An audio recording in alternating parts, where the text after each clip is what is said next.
इसलिए मैं मजा ले रहा हूँ। सही बात। मैं चुप रह रहा हूँ। अभी प्रियंका जी का पूरा गीत हुआ नहीं था, लेकिन समय की पाबंदियां हैं। आप क्या तैयार की हो, बस 2 गीत अकेले गाओ। अच्छा, उसके बाद फिर मेरा शेर खड़ा होगा। सही बात। हमारे बबरो शेर खड़ा होगा। ठीक है, लेकिन ये मत कहिए काव्या खाली गाड़िए गीत गावे। नहीं यार, अरे ये बताइए, आप खुद बताइए, आप हमारे मतलब। अरे तुम तो वो गाती हो। सुनिए, आप बताइए, सुनिए। हाँ, बिहार में जो भी है साझा की थी काव्या 10 गो प्रोग्राम में 10 गो प्रोग्राम में चंदन रहला और यो लोग रहेला। रौरा हम मानते तहार देखो बेटा, तहार नाम जोन बाटे बड़ी हाला वो गाड़ी गीत से फेमस हो गया। माई गिरी लो वो आपका सपोर्ट लोग जानता कि ना। तू लोग कहाँ से जानता? हाथ उठा के बताओ पहले कि गाड़ी गीत काव्या गावे ले। वो आपका सपोर्ट। ये बहुत अच्छा बात है। हाँ, वो आपका सपोर्ट है। चंदन रहस चाहे मत रहस, तू आबाद रह। लेकिन चंदन के साथ भगवान करस कि आज के बाद तारा चंदन ना भेटा, तारा भी व्यवस्था बाकी बात, लेकिन तू बहुत आगे हो जा। नहीं नहीं नहीं, ये दिन नहीं है कि मैं किसी के तारा भी व्यवस्था बा। चंदन रह चाहे मत रह, तू हाँ जी। माने गाड़ी गीत व्यवस्था नु बाजी। नहीं नहीं नहीं, मैं जानी के बाद फलेदार यहाँ के सी चर्चो का। चलो है चुप। चलो। वाह यार, आई दूगा हमारा गाना हो गया भैया। हर की कोरवा में ढाके सैया।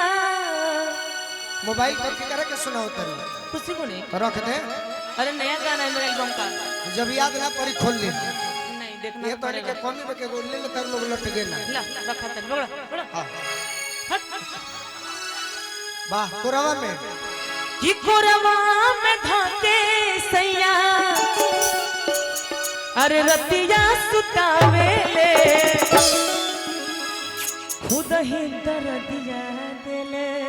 अरे कि खुद ही दर्द है दे तो वहिया मंगावे ले खुद ही दर्दिया देले। तो वहिया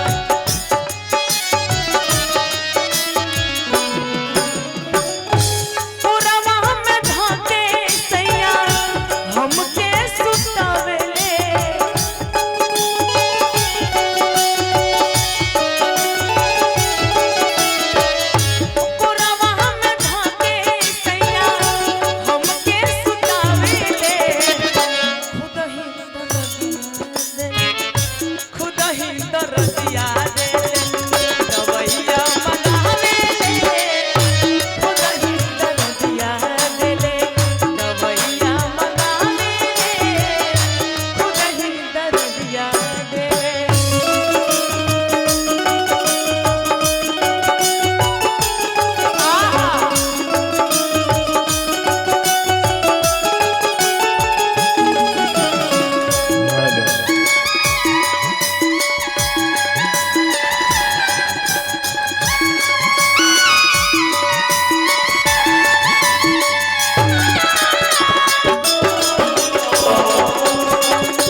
गीत गाई ना सेम इहे धुन बाटे।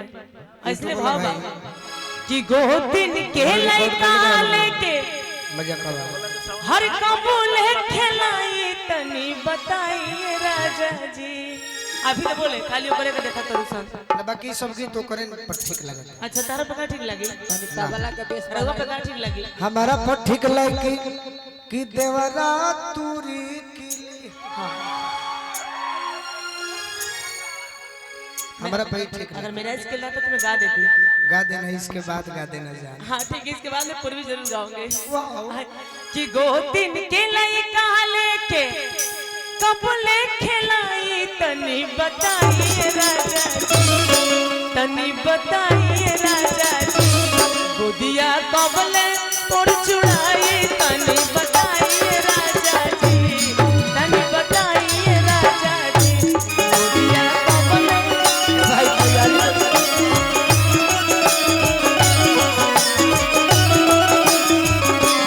गोदिया कबले हमर चुड़ाई तनी बताइए राजा जी, तनी बताइए राजा जी।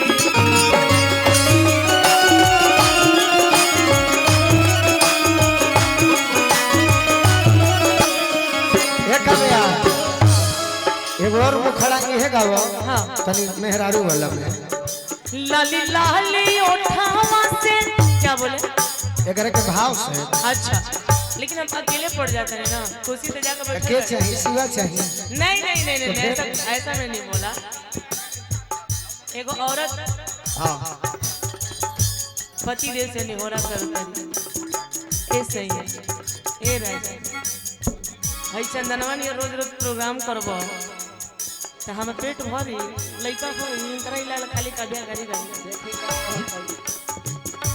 गो दिन के